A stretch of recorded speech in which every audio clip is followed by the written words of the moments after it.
Got the coolest video to share with you guys. This is from an October 13th, 2019 Elizabeth April group chat. And in this video, I get to ask Elizabeth two important questions.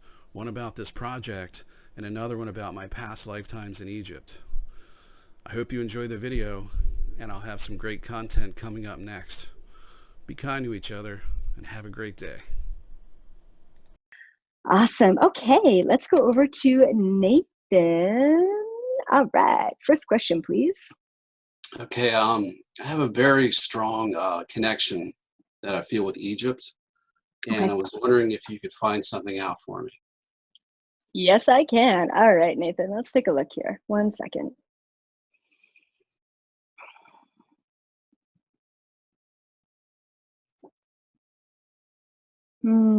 Interesting. Okay. Yeah.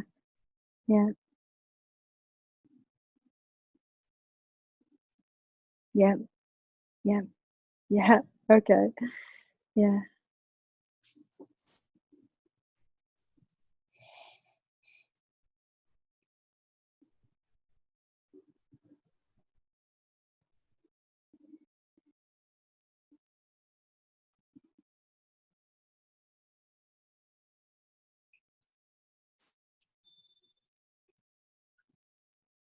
Okay.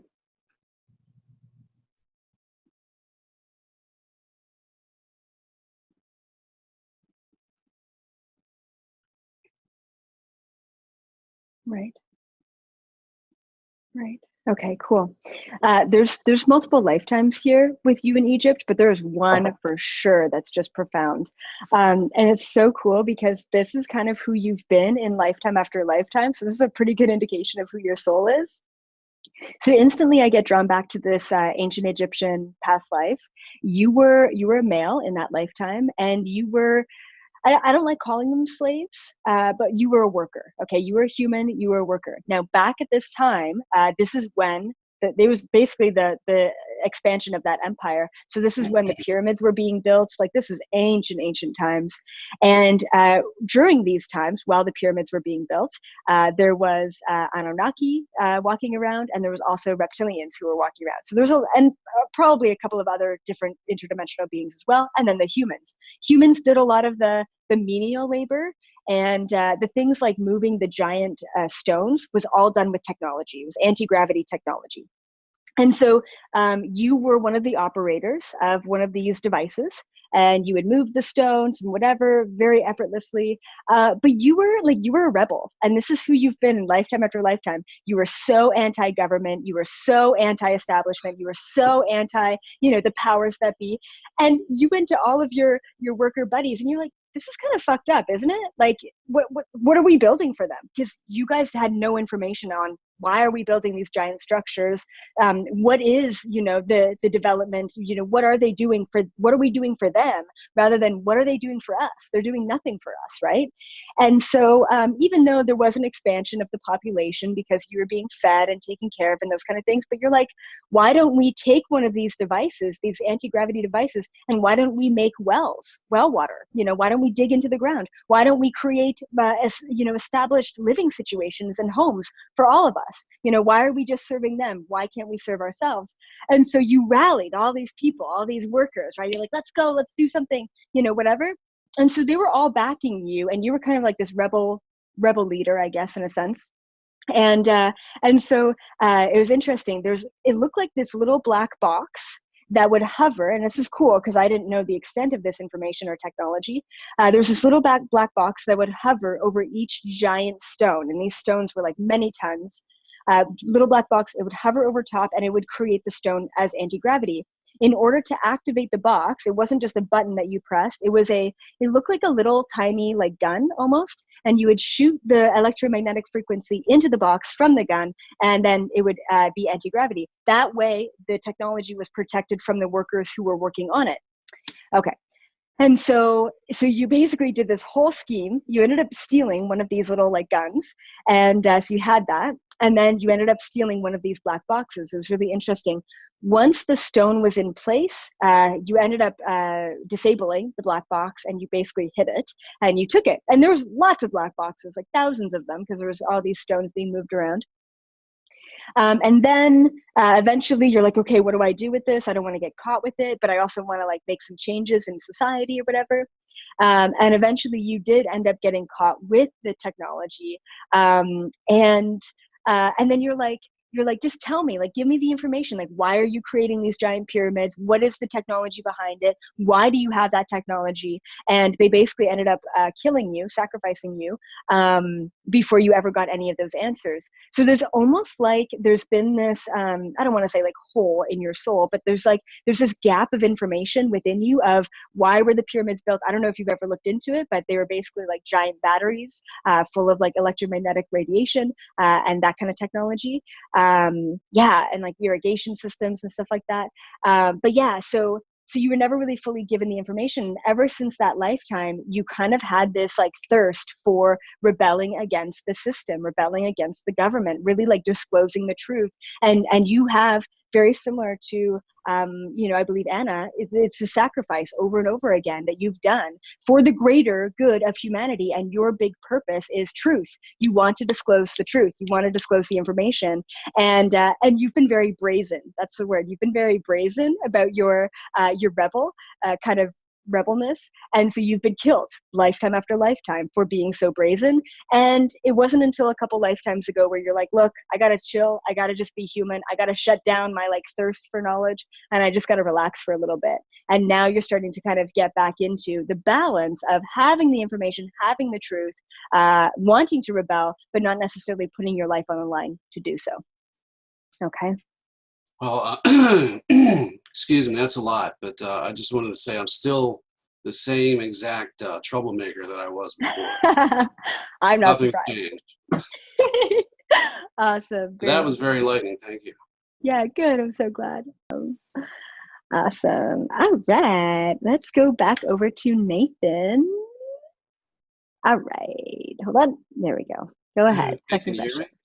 Yeah. Okay. You're in for it now. So just to let you know, shit's about ready to hit the fan soon, and I have a big project that I was given, and I wanted to find out what you think about it, or actually what your guys think about it, and I wanted to ask you for help afterward. Mm-hmm. Okay, I'm supposed beautiful. to wait to the end for that one, but go ahead. Can you give me any sort of details about this project? Well, without front-loading anything, it's going to be web-based. It's going to be interactive.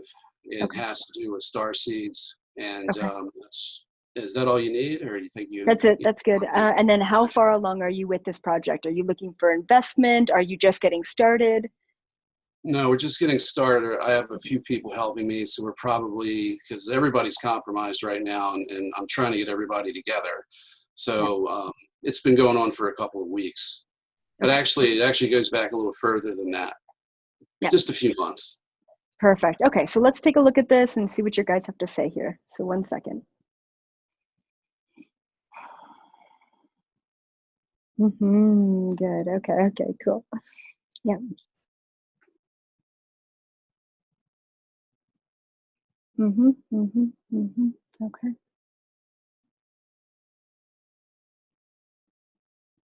Okay. Okay. Yeah. Okay. Lots of information here, of course. Okay, first thing is you're definitely on track with where you need to be with this project. Your guides also said that this, whatever you're working on, it needs to be out there in society one way or another. So if you weren't going to do it, someone else is going to do it. Like that information, that message, kind of like Nikola Tesla. If it wasn't going to be him to relay that information, it would have been someone else, right? That's what they told me. Yeah, okay, there you go. Cool. So they just wanted to validate that. But you have been chosen. They gave me those words. You've been chosen to do this, which is fantastic. A couple of things. I'm sure you probably already know most of this, but just some validation. it feels like you have to build it all up. Like you need to get all of the right pieces of the puzzle, the right foundations, the right everything before you fully release it. Because if you release it before it's ready, then I don't know, I don't want to say it's going to be taken down, but you just got to make sure you've got everything, you have to build it up before you release it, because there could be some interference. Okay. They also mentioned as well to be very particular about who you bring into the project. And the word that they used was like, kind of like that desperate energy. Make sure that you're not just like, oh, cool, like you can do this. That's what I need. Like, come on in. You have to make sure that people are in alignment to the highest vibration. I also want to say that the full release of this project or what have you will be nearing the end of 2020. So it feels like 2020 is a really big buildup year for you. And then 2021 is where you just kind of blast off with this thing. And it feels very like, not just really positive for humanity as a whole, and a lot of people are going to really be attracted and drawn to it and resonate with it, but it also feels very abundant and lucrative to the way that this is going to be your biggest thing. And then once I see you building this, I don't know if it's like an organization or non-for-profit or whatever, like whatever that company kind of structure is, it really feels like you can branch off and do a lot of other things as well after this project launches, kind of in the same sort of vicinity of helping people.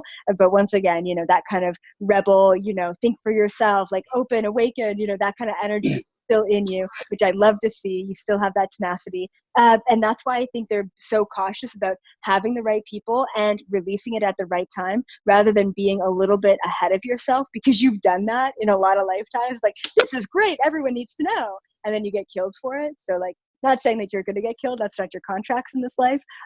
But yeah, so just right timing, right people. Okay. And then if you want me to be involved with that, please email me and we can talk about that. I am about to travel, so I might have to get back to you in November. But yeah, for sure. And we can talk about that later.